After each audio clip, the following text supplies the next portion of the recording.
this is a video I really did not want to make.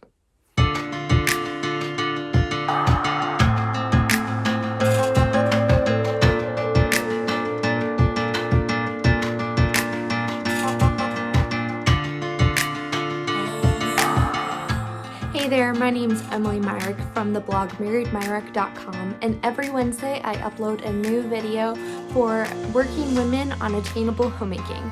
So if you like actionable homemaking tips that are actually practical and easy to implement in your life, hit that subscribe button and like this video. Okay, so today I am doing a video that I really am not so excited about because it just makes me feel a little bit uncomfortable. It's kind of one of those topics that has become a hot button topic, and I feel like it's really politicized in our media in the United States especially, and that's where I'm from, so that's what I'm speaking from the perspective of. But this is a topic that I feel like everybody is talking about. Everybody's kind of wondering what they should be thinking about it. And my husband really encouraged me to make a video that is not a fear-mongering kind of video, but something that is really practical for all of my ladies that I really care so much about, who I really want to help you be an excellent homemaker, but also from a Christian perspective, because as Christians, we are not supposed to be living in fear. But at the same time, there is a whole lot of fear going on, and I feel like you either kind of fall in one or two camps from what I've been hearing from people. Either some people are totally freaked out, they are stocking up on all of the water and essentials at the store, they are clearing the shelves of Lysol and hand sanitizer, or you feel like, is this even a real thing? Why are people so concerned? And I think that there is somewhat of a healthy balance that we need to have somewhere in the middle. We definitely need to have compassion on those who are suffering from this virus. Maybe I should actually mention what I'm talking about. I mean, it's in the video title and I think you guys know what I'm talking about, but I am talking about the recent coronavirus COVID-19. So that is what we are discussing today. So I think that this whole video, I just want to use it as a reminder to be trusting God with the future, but then also a wake-up call to be prepared if you are not. Get your family prepared for things that can happen that we can control. So I think part of me kind of feels like, why even bother stocking up food and supplies and stuff, because, you know, what if something like a tornado or a flood comes and it gets destroyed anyway?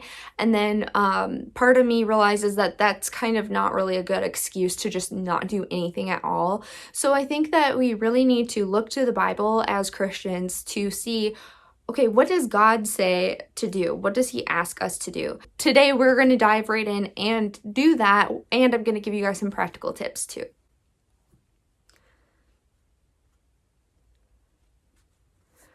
Okay, I first want to start off by saying too that I do want to be so sensitive to the families and people who have been affected by this personally, and there are people who are dying, and I don't want to just like glaze over that and say that it's not a big deal at all, because any death is a big deal.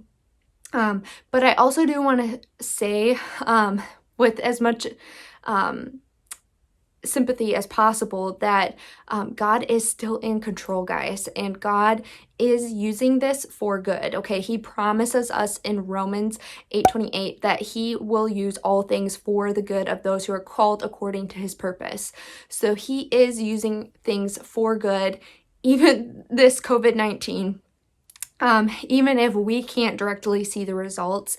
But I have heard reports from people saying that a lot of people are just more willing to talk about spiritual things because they are so focused on death, and it's kind of just a reality shock for people to really be thinking about the end of their life. And so this can be a really great opportunity to share the gospel, to be hospitable, to show God's love to other other people and really just share his truth boldly. So let's look to the Bible to see, what does God actually want from us? Okay, I've got some notes here, so I'm going to be referencing those too, just because I want to make sure that I'm doing this topic justice. Okay, what does God want from us? First off, I think he really does want us to trust him, to trust his promises, to keep looking to his word for our hope, okay? Because we do have a hope that is an eternal hope, and no virus is going to take that away from us, okay? He does want us to trust him. I mean, do not get me wrong, Christians can still face persecution. He told us that in the Bible, that we will have trouble. This is not heaven, okay? We are waiting eternal glory, even though we have the Holy Spirit with us. We are still waiting for renewed heaven, renewed earth, and so until that, we are still going to face problems, but we trust in him, not in our current circumstances. He doesn't want us to be worried about tomorrow. Does that mean that we don't do anything at all to prepare and we just live a YOLO kind of lifestyle? No. Okay, like there is a balance, guys. So for me, I look at, okay, I'm going to do what I can today to be smart, be wise, be a good steward, and then I'm going to let it go. And then I'm going to just keep praying, keep giving it to God, keep submitting any kind of worries or anxieties to him. But that doesn't mean that I'm just not going to do anything at all. I think too, your motive to preparing for any kind of disaster, natural disaster, sickness, anything like that, it really depends on what your motive is, okay? So like in Luke 12:13 through 21, it's a parable about a man who just worked really hard so he could store up everything into all of these barns, and he kept, building more barns to store up everything in. And then he had the intention of just being lazy the rest of his life and not doing anything else. And of course, God is showing us that that is not good, and that's not how we are called to live our lives as Christians, to just work super hard so that we can just, be lazy the rest of our life and not ever do anything. But then I also want to kind of contrast that story with the story from Genesis 41. So that story in the Old Testament is about Joseph. Now, Joseph was really special, and, God used him in very special ways. I mean, he himself was not necessarily like a more special human than you or I, but God used him in special ways, and he has a special story, all because of God's glory and the way that he wanted to use him. I just want to make that clear. But Joseph had this gift of interpreting dreams. God was in control of all of this, but basically Pharaoh was like, hey, I have these weird dreams. What do they mean? Joseph could interpret them. And basically Joseph said, hey, God gave you this dream that there's going to be 7 years of a plenty harvest. It's going to be wonderful, great, followed by 7 years of famine. So we need to prepare for that. So, I mean, I'm not saying that you or I can predict dreams and interpret them and, things like that. I certainly don't have that gift.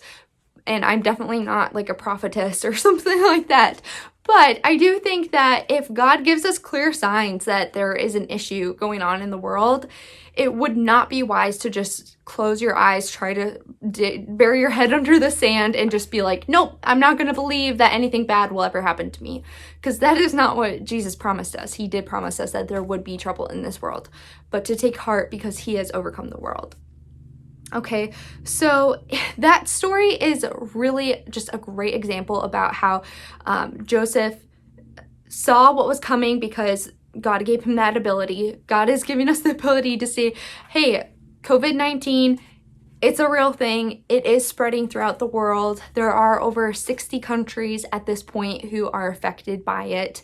I'm not trying to say like, oh, the world's ending from this disease or anything like that, but I am saying like we should take precautions, and so that you can prepare and to provide for your family and to take care of them, because as a homemaker, that is your call.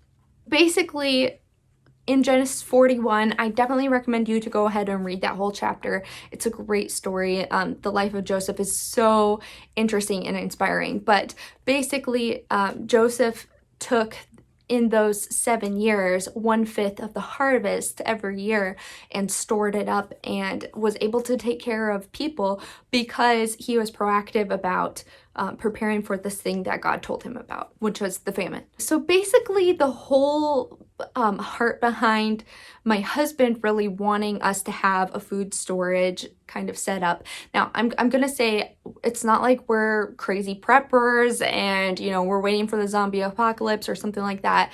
I'm not suggesting that you go out and have a 10-year food supply. Like, food can't even last that long, I don't think. But his heart behind it does come from 1 Timothy 5:8, which is just the verse that says that if anyone does not provide for their family, especially their own household, they have denied the faith. They are worse than an unbeliever. So my husband really takes his role as the head of our household, the provider, very, very seriously. And he does not want to be considered to be worse than an unbeliever and to not provide for our household. So for like several months, he's been like, you know what, we just really need to have just a little bit of an emergency food set aside. And me, I'm thinking like, we have lots of food in our house. Like, we're probably fine. And then as soon as this COVID-19 broke out in China, I was just like, okay, fine. We can get some rice and beans.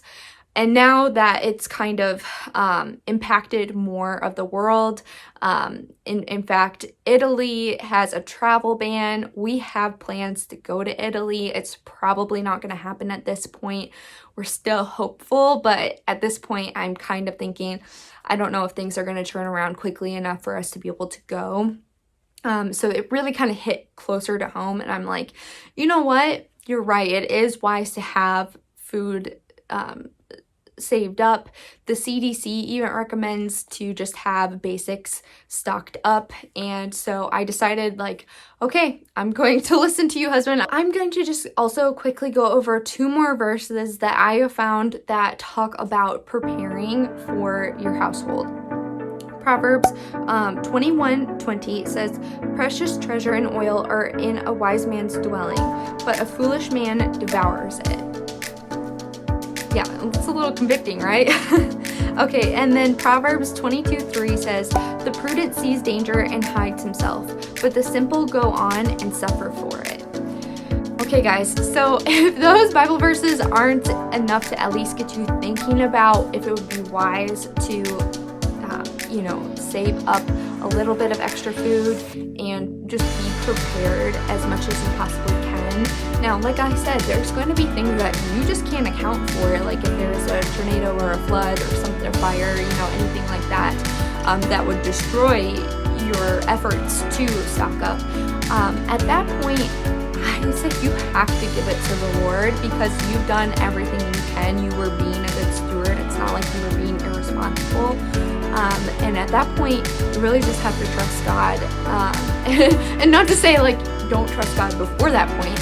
Obviously, you still trust God at every point of that. But, sometimes our own sin gets in the way of receiving blessings from God because we are choosing our own way instead of what God has told us what to do. And I'm not saying that not preparing, for COVID-19 is a sin. Not saying that, okay? But I am saying that I think God really does want us to be responsible, obedient, and wise. He's given us wisdom. And if we follow that wisdom, He has ordained the world to work in this cause and effect kind of way. And like I said, it not always works out. Sometimes there's things out of our control.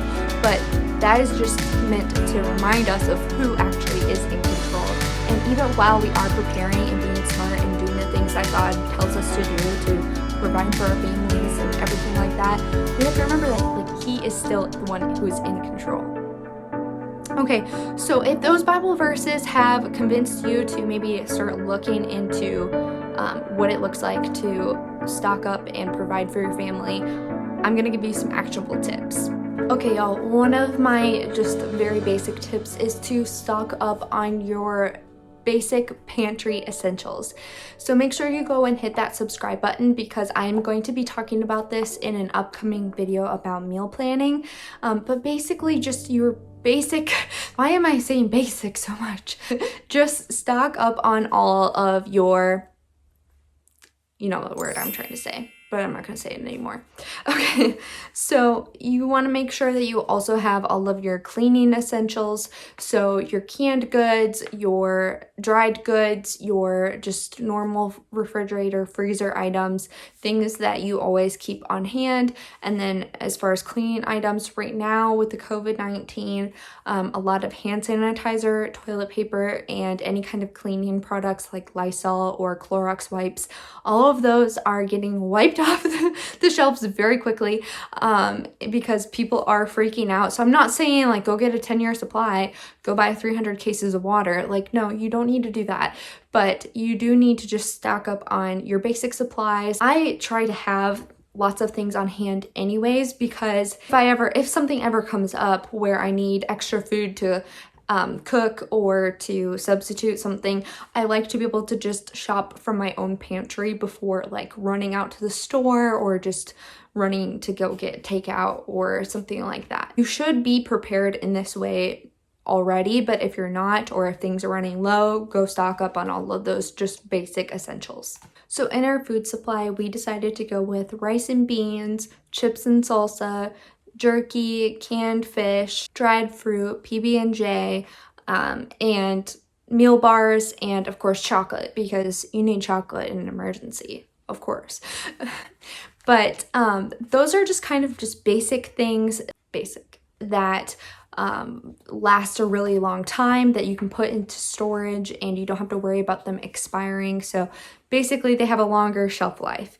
And what I did to help organize the emergency food storage is I made a list of all of the items and then the expiration dates. And I'm going to put this list into Trello. I have a board that's dedicated just to kitchen things, and I'm going to put a whole list in there and have those due dates so that when it gets close to expiration dates on some of these items, we can either transfer them to our main supply and use them up and replace them, or we can donate them. And we are keeping all of this food supply in these black containers, black plastic thick containers. Okay guys, that's basically it for what I recommend doing to prepare for the coronavirus. Of course, be constant in prayer, be constantly giving your worries and anxieties up to the Lord, and just do your part to prepare and be wise and be a good steward and provide for your family. That's what we do as homemakers, and I just hope that this video gave you a little bit more inspiration to do that in a very practical way amidst all of this kind of, you know, health risk unrest. So if you learned anything today, I would love to know in the comments below what you are going to do to prepare your family for COVID-19 2020 and beyond, because this is not going to be, you know, this is not the first health scare. This is not going to be the last that we face, and there's definitely plenty of reasons to just be prepared to provide for your family in the short term, you know, and just keep trusting God to provide and to protect us and to use everything for the good of those who are called according to His purpose. Okay guys, make sure that you stay tuned, because tomorrow I'm going to do a mini video on how to make homemade hand sanitizer. Okay, I swear that this channel will get back to normal very quickly, but I do know that this is one item that has been swiped off the shelves really quickly, and you might just want a little extra hand sanitizer to keep in your purse or to keep at home. And so this quick little tutorial, it has been a requested video, and so I'm going to provide. Okay guys, until next week, I'll see you later.